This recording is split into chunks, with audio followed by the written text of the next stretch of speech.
বিসমিল্লাহির রহমানির রহিম। আসসালামু আলাইকুম ওয়া রাহমাতুল্লাহ। প্রিয় শিক্ষার্থী, প্রিয় অভিভাবকগণ এবং যে যেখান থেকে আজকে আমার এই ক্লাসটি দেখছেন সবাইকে আন্তরিক শুভেচ্ছা জানাচ্ছি। মাটিরাঙ্গা রেসিডেন্সিয়াল অনলাইন স্কুলের পক্ষ থেকে আমি রাহেলা আক্তার, সহকারী শিক্ষিকা, মাটিরাঙ্গা রেসিডেন্সিয়াল স্কুল। প্রিয় শিক্ষার্থীগণ, তোমরা কেমন আছো? আশা করি ভালো আছো। প্রিয় শিক্ষার্থীরা, আজকে আমি তোমাদের সামনে আরও একবার উপস্থিত হয়েছি ষষ্ঠ সপ্তম শ্রেণীর বাংলা দ্বিতীয় পত্র বিষয়টি নিয়ে। প্রিয় শিক্ষার্থীরা, অতীতে তোমরা একটু পূর্বেই আমাদের কয়েকটি ক্লাস তোমরা দেখেছো। প্রায় প্রতিদিনই ক্লাস আপলোড হচ্ছে। এর মধ্যে আমার যে বাংলা দ্বিতীয় পত্র ষষ্ঠ সপ্তম শ্রেণীর অষ্টম শ্রেণীর বাংলা দ্বিতীয় পত্রের প্রথম অধ্যায়, মানে সর্বপ্রথম যে ভাষা অধ্যায়টি নিয়ে তোমরা নিশ্চয়ই ক্লাসগুলো পেয়েছ। শিক্ষার্থীরা, আজকে আমি তোমাদের সামনে পরবর্তী দ্বিতীয় পরিচ্ছেদ নিয়ে আলোচনা করব। আজকের আলোচিত অধ্যায়টির নাম হচ্ছে ধ্বনি ও বর্ণ। ধ্বনি ও বর্ণ। শিক্ষার্থীরা, আমরা গত ক্লাসগুলোতে ভাষা কি সেটি সম্পর্কে জেনেছি। আজকে জানবো ধ্বনি ও বর্ণ সম্পর্কে। সর্বপ্রথম হচ্ছে ধ্বনি।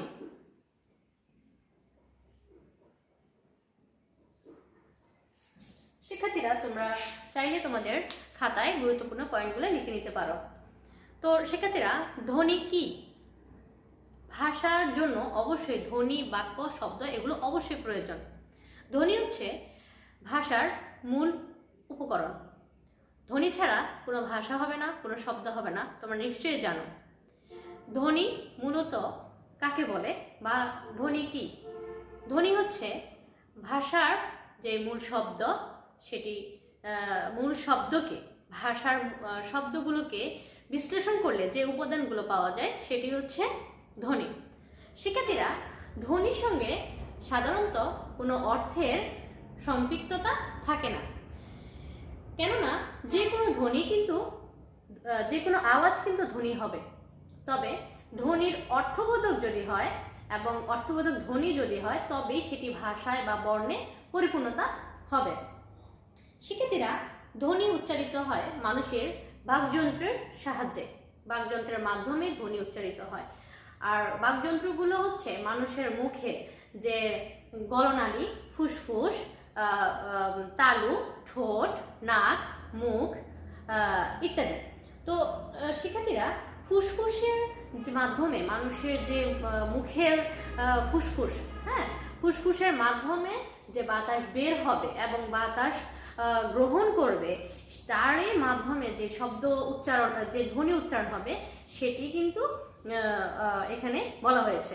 বাকযন্ত্রের মাধ্যমে, আমরা এখানে বলেছি আমি প্রথমেই যে বাকযন্ত্রের মাধ্যমে উচ্চারিত ধ্বনি।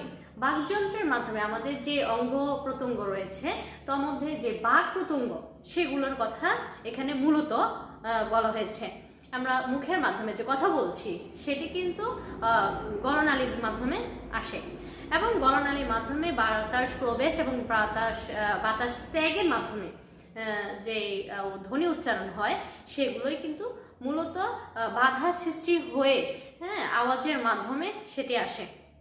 আর ধ্বনি থেকেই কিন্তু মূলত প্রত্যেকটি ভাষার আলাদা অর্থবোধক ধ্বনি নিয়ে অর্থবোধক ধ্বনির থেকে বর্ণ সৃষ্টি হয়, বর্ণ থেকে বাক্য, বর্ণ থেকে শব্দ, শব্দ থেকে বাক্য, এরপরে হচ্ছে ভাষায় রূপান্তরিত হয়।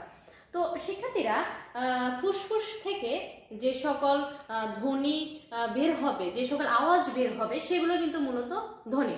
শিক্ষার্থীরা, তোমরা নিশ্চয়ই জানো যে অর্থবোধক ছাড়া কোনো ধ্বনি কিন্তু বর্ণে বা শব্দে পরিপূর্ণ হবে না। সব ধরনের আওয়াজই কিন্তু ধ্বনি হবে, তবে সব ধরনের আওয়াজ অর্থবোধক যদি না হয় তাহলে সেটি ধ্বনি হবে না। আর অর্থবোধক ধ্বনিগুলোই হচ্ছে মূলত অর্থবোধক আওয়াজগুলোই মূলত হচ্ছে ধ্বনি, আর সেই অর্থবোধক ধ্বনি থেকে কিন্তু বর্ণের সৃষ্টি হবে। বাংলা ভাষায় ব্যবহৃত ধ্বনি মূলত কত প্রকার? শিক্ষার্থীরা, বাংলা ভাষায় ব্যবহৃত ধ্বনি প্রধানত দু প্রকার: স্বরধ্বনি, ব্যঞ্জন ধ্বনি। এবার তোমরা খাতায় তুলে নাও। প্রথমত হচ্ছে ধ্বনি। ধ্বনির যে সংজ্ঞা সেটি কোনো ভাষার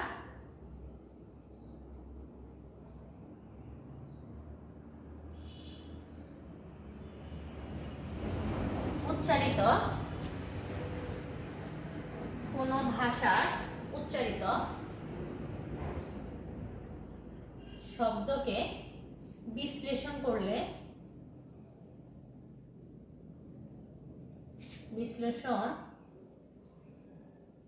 করলে যে সকল উপাদান পাওয়া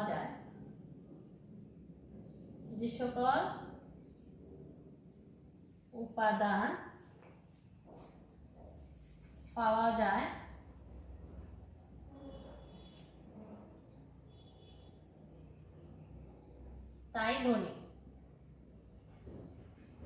তাই হচ্ছে ধ্বনি। তো শিক্ষার্থীরা, মোস্ট ইম্পর্টেন্ট, তোমাদের এমসিকিউ তে আসতে পারে যে ধ্বনি কাকে বলে বা ধ্বনির সংজ্ঞা একটি দিয়ে দিবে, সংজ্ঞাটা দিয়ে দিবে, তখন তোমরা বুঝতে পারবা যে ধ্বনির সংজ্ঞা কি না। যদি সংজ্ঞাটা মুখস্থ করে ফেলো তবেই তোমরা এমসিকিউ তে দিতে পারবে। এছাড়াও আর আসতে পারে মোস্ট ইম্পর্টেন্ট, যেমন ভাষার উপকরণ কি? ভাষার উপকরণ হচ্ছে ধ্বনি। তো শিক্ষার্থীরা, ধ্বনি প্রধানত বাংলা ভাষায় ব্যবহৃত ধ্বনি হচ্ছে দু ধরনের বা দু প্রকার।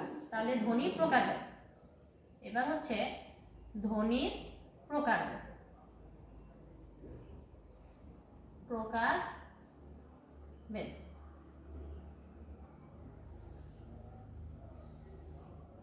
ধ্বনি প্রধানত দুই প্রকার,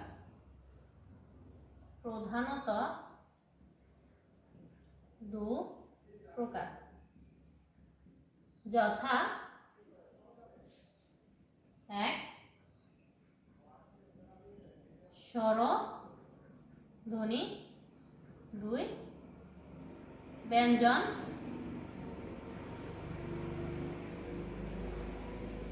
ধ্বনি। শিক্ষার্থীরা, স্বরধ্বনি কি? যে সকল ধ্বনি সরাসরি গড়নালী দিয়ে, মুখ দিয়ে কোনো বাধা সৃষ্টি না পেয়ে উচ্চারিত হয় সেগুলোই হচ্ছে স্বরধ্বনি। এরপরে রয়েছে ব্যঞ্জন ধ্বনি। ব্যঞ্জন ধ্বনি হচ্ছে ঠিক তার বিপরীত।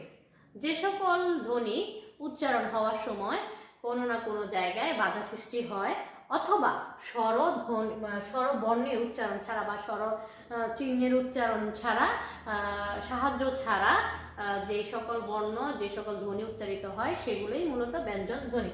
স্বরধ্বনি নিজে নিজে উচ্চারিত হয়, ব্যঞ্জন ধ্বনি অন্যের সাহায্যে মানে স্বরধ্বনির সাহায্যে উচ্চারিত হয়।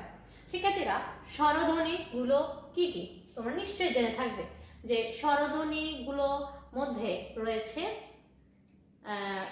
11টি স্বরবর্ণ অথবা স্বরধ্বনি, এগুলো হচ্ছে 11টি।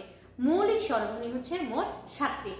স্বরীয় থেকে ও পর্যন্ত হচ্ছে স্বরধ্বনি, এর মধ্যে মৌলিক হচ্ছে মোট 7টি। আমি তোমাদেরকে তোমাদের এমসিকিউর জন্য এগুলো তুলে দিচ্ছি, তোমরা খেয়াল করো যে স্বরধ্বনি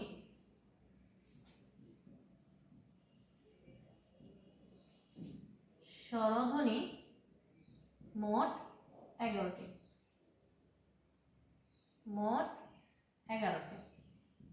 এর মধ্যে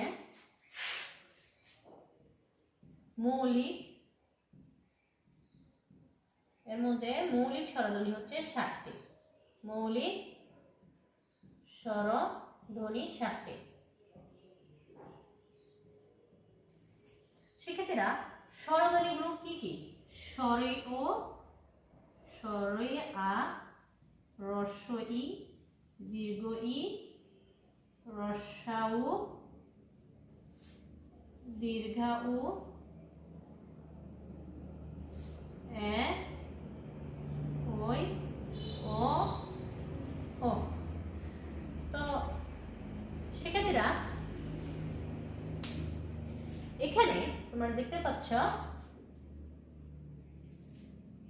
রস্বী দীর্ঘী, রস দীর্ঘ, এখানে একটা বর্ণ রয়েছে রসলি।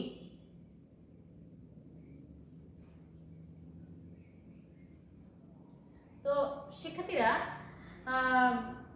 আমি আরেকবার লিখছি খেয়াল করো,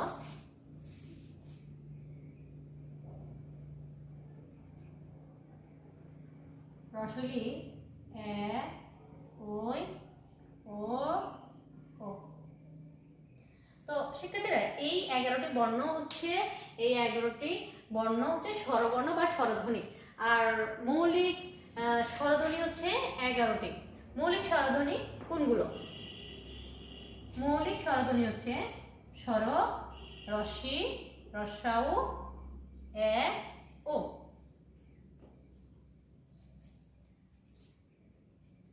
তো শিক্ষার্থীরা তাহলে এখানে খেয়াল করো, স্বর, স্বরিয়া, রস্বই, রস্বাউ। এরপর হচ্ছে এ, ও, আরেকটি বর্ণ আছে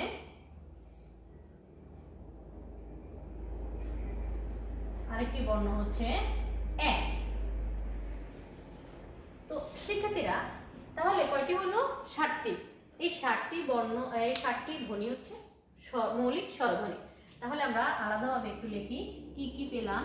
স্বর, স্বরিয়া, রস্বই, রস্বাউ, এরপরে হচ্ছে এ, এরপর হচ্ছে ও, এরপর হচ্ছে এ। এটার উচ্চারণ এ। তো শিক্ষার্থীরা এইখান থেকে এই পর্যন্ত এই 7টি ধ্বনি হচ্ছে মৌলিক স্বরধ্বনি, যা ভাঙা যায় না।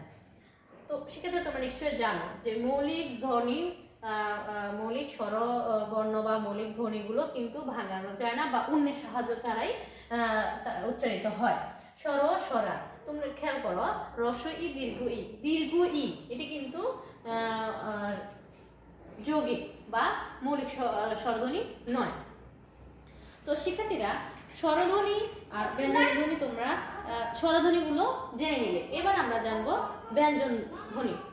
শিক্ষার্থীরা ব্যঞ্জন ধ্বনি কি? প্রথমে আমি বলেছিলাম ব্যঞ্জন ধ্বনি হচ্ছে যে ধ্বনি উচ্চারণের সময় মুখে বাধা সৃষ্টি হয়ে কোথাও না কোথাও বাধা সৃষ্টি হয় এবং যা স্বরধ্বনি সাহায্য ছাড়া উচ্চারণ করতে পারে না বা করা যায় না, সেগুলো হচ্ছে ব্যঞ্জন ধ্বনি। শিক্ষার্থীরা তোমরা খেয়াল করো যে ব্যঞ্জন ধ্বনির মধ্যে রয়েছে ক থেকে চন্দ্রবিন্দু, ক থেকে চন্দ্রবিন্দু পর্যন্ত কিন্তু ব্যঞ্জন ধ্বনি। খেয়াল করো, যেমন ব্যঞ্জন ধ্বনিগুলো, ব্যঞ্জন বর্ণ তোমরা জানো 39টি। তো এর মধ্যে যে ব্যঞ্জন ধ্বনি মুখে বাধা সৃষ্টি হয়ে উচ্চারিত হয়, মুখে বাধা সৃষ্টি হয়ে কোথাও না কোথাও মুখে বাধা সৃষ্টি হয়ে বাধা পায় এবং স্বরধ্বনি সাহায্য নিয়েই সেটি উচ্চারিত হয়। যেমন ক, যেমন ক। খেয়াল করো এখানে কিন্তু ক কিন্তু নিজে নিজে উচ্চারণ হয়নি। এটা কিভাবে ব্যঞ্জন ধ্বনি হয়েছে, কিভাবে অন্যের সাহায্য নিয়ে বা স্বরধ্বনির সাহায্য নিয়ে উচ্চারিত হয়েছে। যেমন ক যোগ স্বর, ক যোগ স্বরেও, তাহলে সমান সমান কি হলো? ক। ঠিক একই রকম খ যোগ স্বরেও, তাহলে কি হলো? খ। এজন্যই এভাবেই ক নিজে নিজে উচ্চারিত হয়নি, স্বরধ্বনি সাহায্য নিয়ে ক উচ্চারণ হয়েছে। খ নিজে নিজে উচ্চারণ হয়নি, স্বরধ্বনি সাহায্যে কিন্তু খ উচ্চারিত হয়েছে। তো শিক্ষার্থীরা এভাবেই ব্যঞ্জন ধ্বনিগুলো স্বরধ্বনির সাহায্য নিয়ে স্পষ্ট রূপে উচ্চারিত হয়। শিক্ষার্থীরা এবার আমরা চলে যাব বর্ণতে। বর্ণ বলতে কি বোঝায়? আমি প্রথমে বলেছিলাম যে ধ্বনির কোনো আওয়াজ থেকে কোনো আওয়াজ বা ধ্বনি অর্থবোধক হতে হবে, আর সেই অর্থবোধক ধ্বনি থেকে কিন্তু ভাষায় রূপান্তরের জন্য বর্ণ তৈরি হবে, শব্দ তৈরি হবে এবং বাক্য তৈরি হবে। শিক্ষার্থীরা সাধারণত বর্ণ কাকে বলে? সাধারণ বর্ণ কাকে বলে? বর্ণ হচ্ছে কোনো ভাষা লিখতে যে সকল ধ্বনি বা সংকেত ব্যবহৃত হয়, ধ্বনির সংকেত বা চিহ্ন ব্যবহৃত হয়, সেগুলোই হচ্ছে মূলত বর্ণ। তো এই বর্ণ সমষ্টি হচ্ছে বা বর্ণগুলোর সমন্বয়, এগুলোকে একসাথে বলা হয় বর্ণমালা। বাংলা ধ্বনির মতো বর্ণ রয়েছে। এই বাংলা ধ্বনি যেমন স্বরধ্বনি, ব্যঞ্জনধ্বনি 2 ধরনের, ঠিক একই রকম বর্ণ হচ্ছে 2 ধরনের, যেমন স্বরবর্ণ, ব্যঞ্জনবর্ণ। স্বরবর্ণ ব্যঞ্জন বর্ণ। তাহলে শিক্ষার্থীরা তোমরা ধ্বনির মতোই কিন্তু বর্ণ রয়েছে। ধ্বনি মাধ্যমে অর্থবোধক ধ্বনি নিয়ে কিন্তু বর্ণের সৃষ্টি হয়। অর্থবোধক ধ্বনি নিয়ে প্রত্যেক ভাষায় কোনো না কোনো ধ্বনি রয়েছে এবং কোনো না কোনো ধ্বনি থেকে কিন্তু বর্ণের সৃষ্টি হয়েছে। আর বর্ণ থেকেই কিন্তু বাক্য, শব্দ, বাক্য এবং ভাষা রূপান্তরিত হয়েছে। তো শিক্ষার্থীরা বর্ণ এর শুরু থেকে বা কিভাবে বর্ণ তৈরি হয়? ধ্বনি থেকে বর্ণ তৈরি হয়। তাহলে বর্ণ কাকে বলে? তাহলে লিখতে, কোনো ভাষা লিখতে যেসব, কোনো ভাষা লিখতে যে সকল বা যেসব ধ্বনি,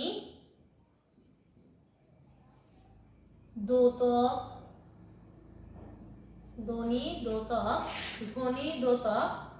সংকেত বা চিহ্ন,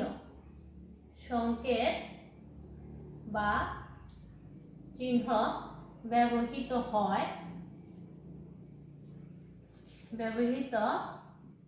হয় তাই বর্ণ। বর্ণের সমষ্টি বা বর্ণীয় সমূহকে একত্রে বর্ণমালা বলে। বাংলার বর্ণমালা কয়টি? বাংলার বর্ণমালা দু ধরনের, যেমন হচ্ছে স্বরবর্ণ, ব্যঞ্জন বর্ণ। বা স্বরবর্ণ হচ্ছে মোট, ইতিপূর্বে আমি বলেছি যে 11টি, এর মধ্যে মৌলিক রয়েছে 7টি, আর ব্যঞ্জন বর্ণের মধ্যে রয়েছে 39টি, ক থেকে চন্দ্রবিন্দু পর্যন্ত। তো শিক্ষার্থীরা বর্ণমালা আমরা ইতিপূর্বে জেনেছি যে বর্ণমালা অনেকগুলো বর্ণের সমষ্টি বা একসাথে, এগুলোকে বলা হয় বর্ণমালা। বাংলায় ব্যবহৃত বর্ণমালার সংখ্যা হচ্ছে মোট 50টি। তোমরা নিশ্চয়ই জানো যে স্বরীয় থেকে একবারে ও পর্যন্ত, ক থেকে চন্দ্রবিন্দু পর্যন্ত, এই মোট একসাথে স্বরবর্ণ ব্যঞ্জন বর্ণ মিলে হয়েছে 50টি। শিক্ষার্থীরা এবার বাংলা বর্ণমালা স্বরবর্ণের লিখিত রূপ কয়টি? স্বরবর্ণের লিখিত রূপ হচ্ছে 2টি। বাংলায় ব্যবহৃত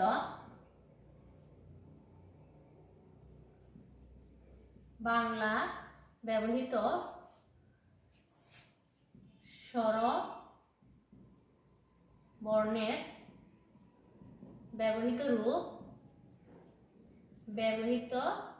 স্বরবর্ণের রূপ কয়টি? বাংলায় ব্যবহৃত স্বরবর্ণের রূপ কয়টি? স্বরবর্ণের লিখিত রূপ কয়টি? লিখিত রূপ কয়টি?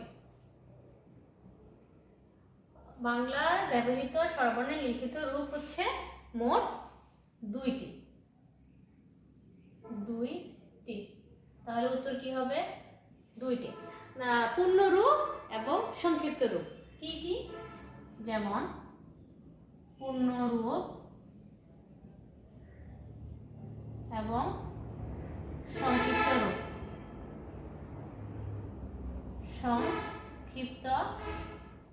রূপ। তো শিক্ষার্থীরা পূর্ণরূপ এবং সংক্ষিপ্ত রূপ, স্বরবর্ণের পূর্ণরূপ বলতে কি বোঝায়? বাংলা ভাষা লেখার সময় কোনো শব্দে স্বাধীনভাবে স্বরবর্ণ বসলে তার পূর্ণরূপ ব্যবহৃত হয়। যেমন শব্দের প্রথমে, শব্দের মধ্যে, শব্দের শেষে, শব্দের প্রথমে, শব্দের শেষে এবং শব্দের মধ্যে। তো শিক্ষার্থীরা তোমরা নিশ্চয়ই জানো যে স্বরবর্ণগুলো কি কি। এখানে স্বরবর্ণের লিখিত রূপের কথা বলা হয়েছে। স্বরবর্ণগুলো কি কি? শুরুতেই আমরা স্বরীয়, স্বরিয়া এগুলো, হ্যাঁ। তো স্বরীয় দিয়ে আমরা বলি শব্দের শুরুতে, যেমন আমরা বলি যে অনেক ঠান্ডা, অনেক ঠান্ডা। তাহলে শব্দটা কি? অনেক ঠান্ডা পড়ছে, অনেক ঠান্ডা পড়ছে। তাহলে দেখো এখানে পূর্ণরূপ, তাহলে অনেক ঠান্ডা পড়ছে। তাহলে অনেক শুরুতে কি হয়েছে? স্বরীয় ব্যবহৃত হয়েছে। এখানে শব্দের শুরুতে কি ব্যবহৃত হয়েছে? স্বরবর্ণে ব্যবহৃত হয়েছে। তাহলে প্রথমে আমরা পূর্ণরূপ স্বরীয় পেয়ে গিয়েছি। এখানে সংক্ষিপ্ত রূপ, তো সংক্ষিপ্ত রূপের কথা বলা হয়েছে। যেমন এর আগে আমি বলেছি যে ব্যঞ্জন বর্ণগুলো বা ব্যঞ্জন ধ্বনিগুলো স্বরধ্বনির সাহায্য নিয়ে উচ্চারিত হয়। কি কি বলেছিলাম একটু মনে করো? হ্যাঁ শিক্ষার্থীরা, ক যোগ স্বরীয়, তাহলে সমান সমান কি হলো? ক যোগ সরিয়া কি হবে? চিহ্ন যোগ হলে সরিয়ার চিহ্ন হচ্ছে আকার, তাহলে চিহ্ন যোগ হলে কি হবে? কা। তাহলে যদি আমরা বলি কাঁঠাল, কাঁঠালটি খুব মিষ্টি, কাঁঠালটি খুব মিষ্টি। তাহলে এখানে কাঁঠাল কা, তাহলে কা ক কিন্তু নিজে নিজে উচ্চারিত হয়নি, ক এর সাথে আকার যোগ হয়েছে যা হচ্ছে স্বরবর্ণ, এরপরে চন্দ্রবিন্দু যোগ হয়েছে। যা হোক, তাহলে কাঁঠাল শব্দের শুরুতে কিন্তু ক উচ্চারণ হয়েছে এবং ক কিন্তু নিজে নিজে উচ্চারিত হয়নি, তার সাথে আকার একটা যুক্ত হয়েছে। আকারটি হয়েছে সরি আ থেকে, তার চিহ্ন হচ্ছে আকার। তাহলে দেখো এখানে কাঁঠালটি খুব মিষ্টি, তাহলে বাক্যের শুরুতে যে শব্দ ছিল কাঁঠালটি, কাঁঠাল কা, কা নিজে নিচে কটা নিজে নিজে উচ্চারিত হয়নি, সেটি কিন্তু ব্যঞ্জন ধ্বনি, আর সেটি উচ্চারণ করার জন্য স্বরধ্বনির সাহায্য হয়েছে। তো এক্ষেত্রে সংক্ষিপ্ত রূপ, এক্ষেত্রে সরিয়াটি হচ্ছে সংক্ষিপ্ত রূপ, মানে আমরা বুঝছি কিন্তু এখানে লিখা নাই। সো তো সেই ক্ষেত্রে আমরা এটি হচ্ছে সংক্ষিপ্ত রূপ। তো শিক্ষার্থীরা আমি যেটা বলেছিলাম অনেক, এখানে কিন্তু পূর্ণরূপ হয়েছে। শব্দের শুরুতে তিন ধরনের ব্যবহৃত হয়, পূর্ণরূপে তিন ধরনের ব্যবহৃত হয়, যেমন অনেক ঠান্ডা পড়েছে। যদি আমরা বলি যে অনেক, তাহলে শুরুটা কিসের মাধ্যমে হয়েছে? স্বরবর্ণের দিয়ে হয়েছে, আর এটি হচ্ছে ব্যঞ্জন বর্ণের দিয়ে। তাহলে বাংলায় ব্যবহৃত স্বরবর্ণের লিখিত রূপ দুইটি, তাহলে স্বরবর্ণের মধ্যে এটি রয়েছে, আর পূর্ণরূপ হয়েছে অনেক ঠান্ডা পড়েছে। তাহলে পূর্ণরূপ আমরা পেয়ে গিয়েছি অনেক ঠান্ডা পড়ছে। আর সংক্ষিপ্ত রূপের মধ্যে আমরা জানি যে শব্দের শেষে সেক্ষেত্রে তিন ধরনের ব্যবহৃত হবে পূর্ণরূপ, যেমন তিন ধরনের। সংক্ষিপ্ত রূপের মধ্যে কিন্তু অজস্র, যেমন এখানে কাঁঠাল আছে, ঠ এর সাথে আকার যোগ হয়েছে, তারপরে মিষ্টির মধ্যে ম এর সাথে রস্বইকার যোগ হয়েছে। তো রস্বইকার কোত্থেকে আসছে? রস্বইকার হচ্ছে রস্ব ই এর চিহ্ন, রস্ব ই এর চিহ্ন হচ্ছে রস্বি